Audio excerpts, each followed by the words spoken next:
ये कहानी उस समय की है जब ब्रह्मांड का संतुलन डगमगा रहा था।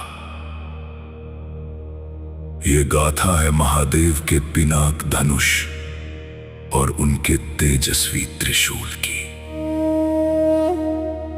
शून्य के सन्नाटे में एक कंपन था। कैलाश की चोटियों पर बर्फ की चादर नहीं बल्कि साक्षात शांति पसरी थी। वहीं भस्म लगाए महादेव ध्यान मुद्रा में थे। उनके सामने रखा था पिनाक, एक ऐसा धनुष जिसे उठाने का साहस काल भी नहीं कर सकता था। और उनके पास ही भूमि में गड़ा था त्रिशूल जो तीनों लोकों की धुरी को थामे हुए था। अचानक आकाश का रंग काला पड़ने लगा। असुरों की आसुरी ऊर्जा ने सृष्टि के संगीत को दबाना शुरू कर दिया। तब महादेव ने अपनी तीसरी आंख का एक कोना खोला। त्रिशूल, संतुलन का प्रहार। महादेव उठे।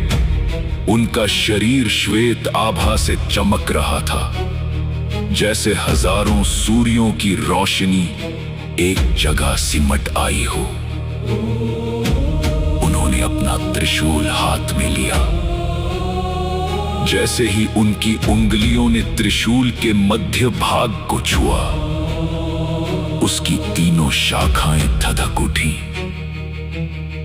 इच्छादाहिनी नोक जो सृष्टि को जन्म देती है, ज्ञान मध्य की नोक जो सत्य का मार्ग दिखाती है। महादेव ने त्रिशूल को भूमि पर पटका। एक भीषण गर्जना हुई, हर हर महादेव। पृथ्वी का कण कण कांप उठा।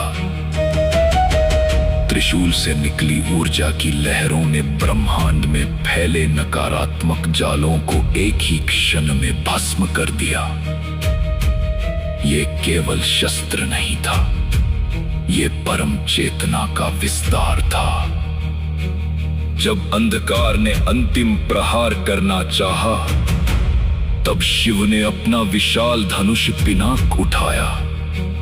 पिनाक की प्रत्यंचा चढ़ाना ही प्रलय का संकेत था।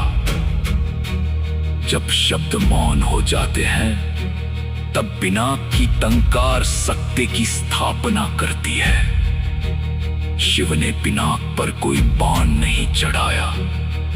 उन्होंने केवल उसकी डोरी को खींचा और छोड़ दिया।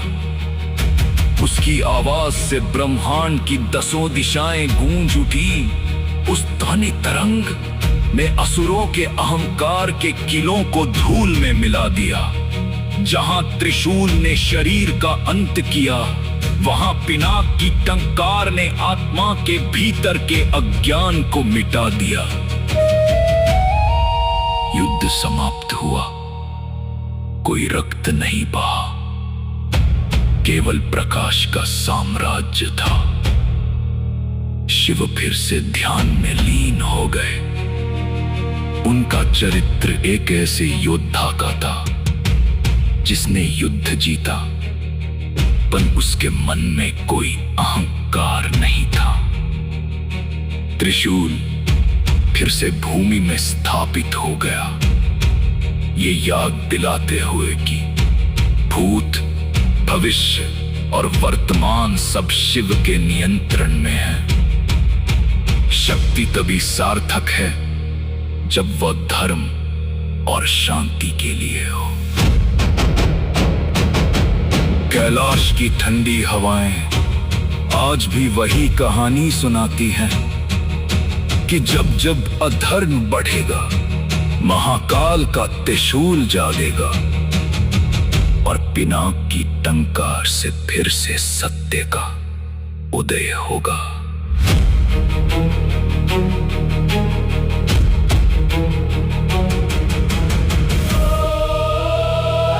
Namaste, everyone. Thank you for joining me on this path of devotion. Your likes, shares, and comments truly uplift our community. Please subscribe and hit a bell for more spiritual inspiration.